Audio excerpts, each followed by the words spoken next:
Pak, ke aktivis Kontras. Itu kan kemarin Pak Dir bilang sudah dilimpahkan ya Pak ya. Nah itu berarti kalau sudah dilimpahkan artinya apakah Polda Metro Jaya masih memungkinkan untuk melakukan penyelidikan karena mungkin ada sipil dan lain sebagainya. Dan kalau dilimpahkan itu artinya barang bukti yang telah berhasil didapatkan oleh penyidik juga sudah diberikan ke Puspom TNI gitu. Kami jawab, mungkin teman-teman sudah mendengar langsung dari pada saat kemarin di Komnas HAM ya. Ketua Komnas HAM sudah menyampaikan di berita, termasuk pada saat kemarin RDP di Komisi 3, kami menegaskan kembali bahwa berkas perkara sudah dilimpahkan. Dan saat ini kewenangan penyidik kepolisian Polda Metro Jaya sudah sampai di situ, menyerahkan hasil penyelidikan dan barang bukti secara digital. Terjawab ya? Oke. Pak, lagi?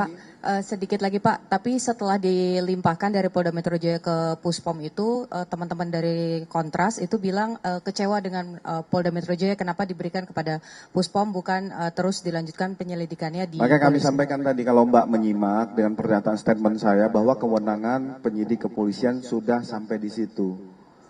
Buka lagi aturan tentang proses yang ditangani oleh Polri. Ya. Ada lagi yang lain? Aduh, Hani lagi lewatin. Ya, yang mana?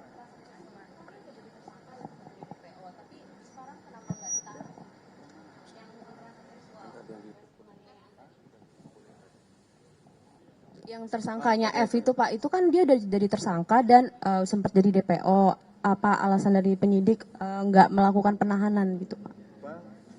Jadi gini, penahanan itu kalau di dalam KUHP dan undang-undang dapat dilakukan selama kita melihat yang bersangkutan. Nah, aturan KUHP baru menyatakan bahwa melindungi terhadap korban dan begitu juga hak-hak tersangka. Jadi apabila yang bersangkutan mungkin mangkir 2 kali, kita melihat makanya akan dilakukan konfrontir. Konfrontir terkait tentang tindak pidana kekerasan seksual, ini kan harus penyidik benar-benar yang bersangkutan sudah ditetapkan sebagai tersangka. Tapi untuk tidak dilakukan penahanan itu mutlak. Bisa dilakukan dan dapat dilakukan dan dapat tidak dilakukan.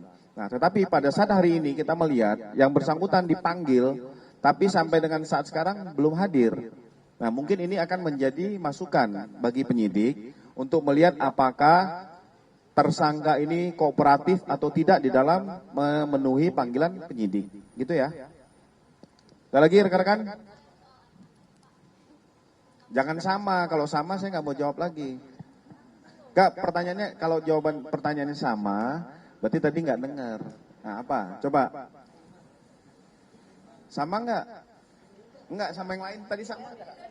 Oke. Karena tadi nanya yang udah ditanya lagi Bahtiar. Ilyas juga, apakah benar Pak? Dengan yang diperiksa selain Aiman juga ada Karni Ilyas juga, apakah benar Pak? Oh ya, kami menginfokan ada panggilan dari penyidik terkait tentang saksi, terkait tentang perkara ijazah. Saksi peristiwa. Nah, kami juga masih mendalami, kita melihat bahwa kemarin memang Pak Karni hadir sebagai saksi. Nah, tadi juga disampaikan ada beberapa dari pihak media, ya, petinggi-petinggi media untuk hadir. Ini artinya melihat bahwa mungkin di dalam beberapa rangkaian acara di televisi benar melihat. Nah, kami juga akan nanti koordinasi dengan teman-teman penyidik melihat cuplikan tersebut. Apakah ada ditayangan di satu stasiun televisi? Ini masih kami dalami, ya. Saya rasa itu ya rekan-rekan sekalian. Karena saya zoom lagi.